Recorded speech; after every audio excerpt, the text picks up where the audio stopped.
Yo tout le monde et bienvenue à la Terpenterie pour cet épisode ultime de l'aventure Ghetto 406. J'aimerais bien vous dire, je vous présente mes nouveaux locaux, mais malheureusement non. On est à Delco Saint-Égrève, donc qui nous met gracieusement l'atelier à disposition. Delco, c'est une chaîne de garage qui représente quand même près de 140 points partout en France, qui font de la mécanique générale, donc aussi bien des services rapides que des interventions plus lourdes. On parle là aussi de changement de pare-brise, de pneus, ils ont un banc de géométrie, et bien sûr tout ça au prix toujours les plus attractifs.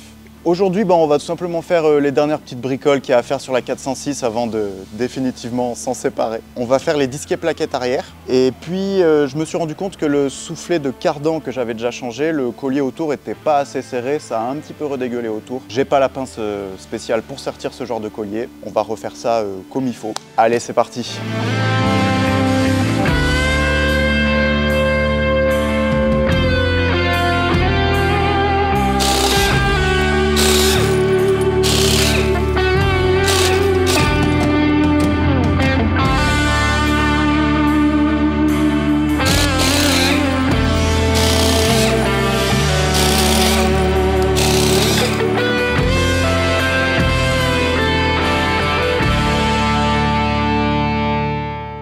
Ok, alors voilà comment se présente le système. Donc du coup, là on voit très bien qu'en fait on a deux mécanismes sur le même moyeu, à savoir des freins à tambour à l'intérieur du disque, donc pour le frein à main, le frein à câble, et pour le frein pied, donc sur le circuit hydraulique, on va bel et bien avoir l'étrier qui va agir sur les plaquettes. Donc bon, là on voit que le disque et les plaquettes, c'était quand même plutôt temps de les faire.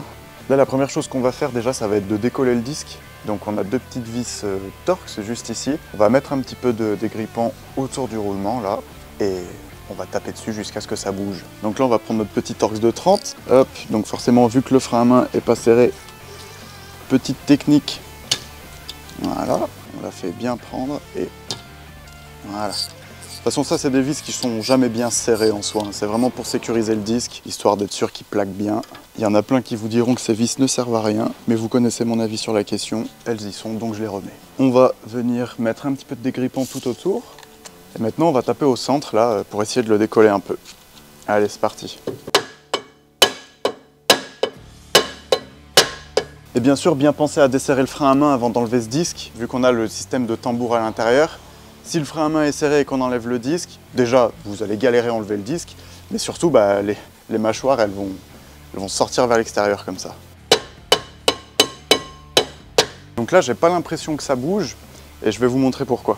Donc là, on a plaquette, disque et plaquette. Là, on voit que le piston est presque complètement ressorti, vu que les plaquettes, elles sont mortes, il n'y a presque plus de garniture dessus. Mais c'est peut-être aussi ça qui nous empêche de faire sortir le disque, de lui donner du jeu pour qu'il se décolle. Donc là, ce qu'on va faire, c'est qu'on va prendre un gros tournevis, on va tout changer, donc c'est pas grave. On va prendre un gros tournevis et on va essayer de rabattre le piston grâce à l'ancienne plaquette pour donner un peu de jeu et puis normalement le disque devrait se libérer.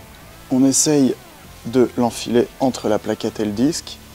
Et attention, je précise bien, on fait ça sur des disques et des plaquettes qu'on va changer parce que sinon ça marque le disque ou les plaquettes forcément.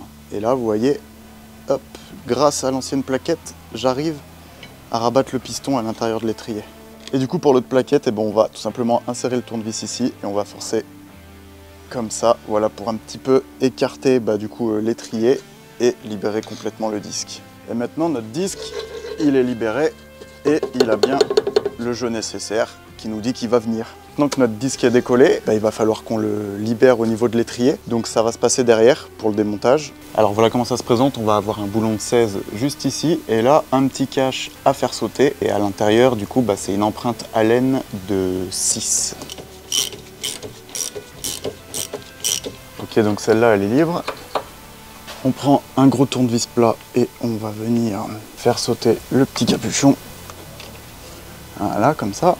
Et là, on voit très bien à l'intérieur notre petite vis Allen de 6. Alors, j'ai cru comprendre que ces vis, elles foiraient souvent, ce qui m'étonne pas vu la tronche de celle-là. Donc, j'ai anticipé le coup et j'en ai quand même repris 2 neuves chez Peugeot au cas où. Et je sais pas pourquoi, mais je pense que ça sera pas de trop. Ouais, c'était un peu grippé. Ouais. Un tout petit peu. Voilà la référence du coup pour la vis d'étrier.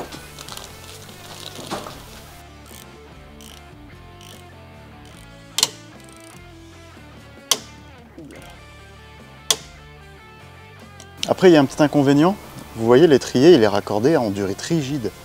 Donc ça nous laisse quand même très peu de marge. Parce que là, si je force dessus, on voit que ça tord en fait hein, la durite complètement. Là. Faut réussir à l'extraire. Mais j'arrive pas à plus la desserrer que ça parce que ça saute. Ça y est, c'est enfin venu. Alors en fait, pour vous expliquer pourquoi c'est compliqué, la vis en fait, elle dépasse. Et du coup, avec le temps, la rouille, la chaleur et tout, elle a tendance à gonfler et rouiller au bout. Et c'est pour ça qu'on a l'impression qu'elle vient et qu'au dernier moment, ça veut plus venir. Une fois que l'étrier il tombe, faites attention parce que c'est raccordé en rigide, pas très futé de leur part. Donc on accroche l'étrier dans un riselant, un petit tendeur hein, qu'on accroche où on peut, histoire que l'étrier il pende pas trop et que ça force pas trop sur le conduit rigide. Allez, donc maintenant que notre étrier il est démonté, on va pouvoir retirer le disque. Et voilà du coup le système intérieur à tambour. Bon, là vu dans l'état que c'est, on va quand même y mettre un petit coup de brosse métallique avant de remettre le disque neuf.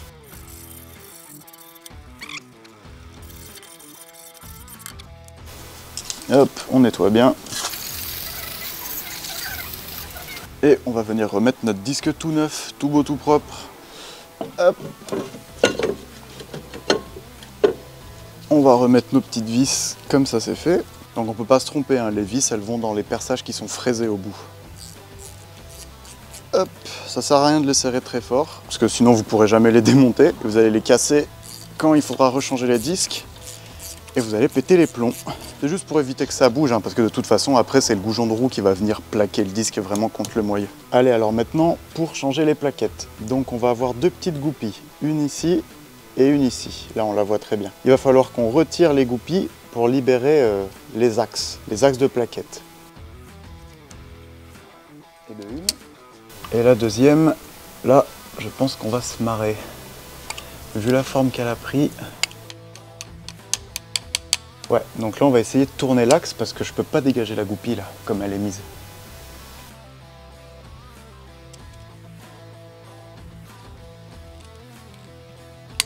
Voilà, donc maintenant que nos goupilles sont retirées, on va venir chasser les axes là à l'aide d'un chasse-goupille et on va les taper par là.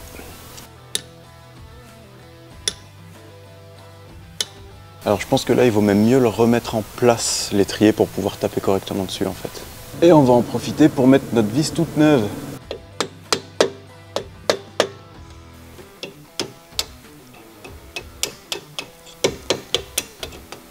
Donc nos goupilles sont sorties. Et bon, il y en a du bordel là-bas dedans. Hein. Hop, voilà. Donc pour vous montrer la différence entre une plaquette morte et une plaquette neuve, vous voyez la différence de garniture dessus. Quoique sur celle-là c'est même encore plus parlant, j'ai l'impression. Ouais, il était temps.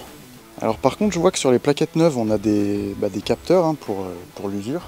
Mais je vois aucune prise qui arrive sur cet étrier. Et aucune prise de ce côté aussi. Mais par contre, je vois que sur les anciennes plaquettes, il y avait déjà des capteurs. Donc je pense qu'ils ont été coupés en fait. Il n'y a pas de prise, c'est qu'il n'y a pas besoin. Pour remettre les plaquettes en place, il faut remettre l'étrier en place également, puisque les plaquettes vont venir comme ça, par-dessus. Allez, on va venir renfiler les plaquettes. Hop, pas hésiter un petit peu, tirer dessus. Hein. Vous voyez ça, il y a tout qui bouge. Donc pas hésiter à se faire de la place. Hop, pareil. Et là, le but, ça va être d'aligner les trous des plaquettes avec les trous de l'étrier.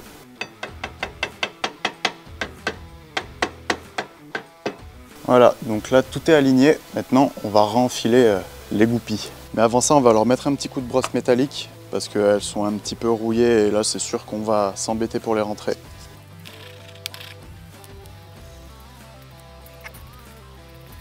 Donc maintenant que vous l'aurez compris, il va falloir réenfiler les axes, mais il ne faut pas oublier de remettre le ressort de maintien des plaquettes. Il va dans ce sens, donc on va avoir la goupille d'au-dessus hein, qui va venir du coup comme ça, et celle d'en dessous qui va venir comme ça, par-dessus. Maintenant, il faut arriver à tout faire rentrer en même temps.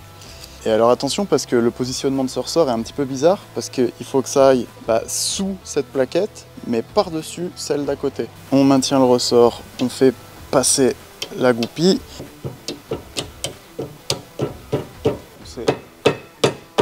À fond. Voilà. Là, on est bien jusqu'à la butée. Et là, pareil, fait un peu bouger hein, pour que ça rentre bien dans le trou. Et voilà, on va remettre un petit coup de chasse-goupille là pour qu'elles aillent bien embuter de l'autre côté et on sera bon.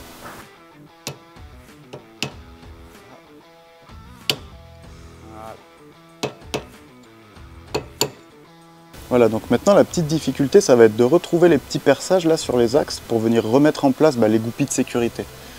Donc pour ça, rien de plus simple, on va prendre une petite pince multiprise comme ça. Voilà, on va venir attraper l'axe comme on peut et on va venir le faire tourner comme ça là. Voilà, jusqu'à voir le perçage ici pour remettre la goupille. Une fois qu'on l'a, c'est très simple. Je vais venir du coup remettre ma petite goupille dans son emplacement. Hop, juste je la présente comme ça. Je viens prendre mon petit maillet. Et voilà, ça bougera plus. Allez, moment de vérité, est-ce qu'on a bien bossé? Ouais, nickel.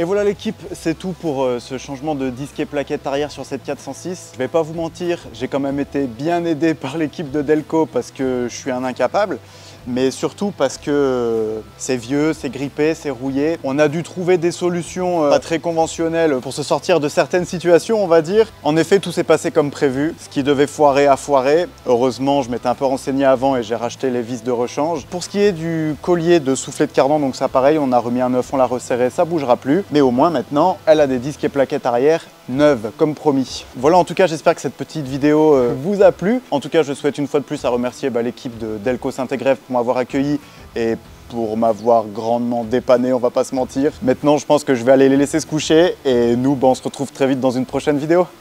À la prochaine.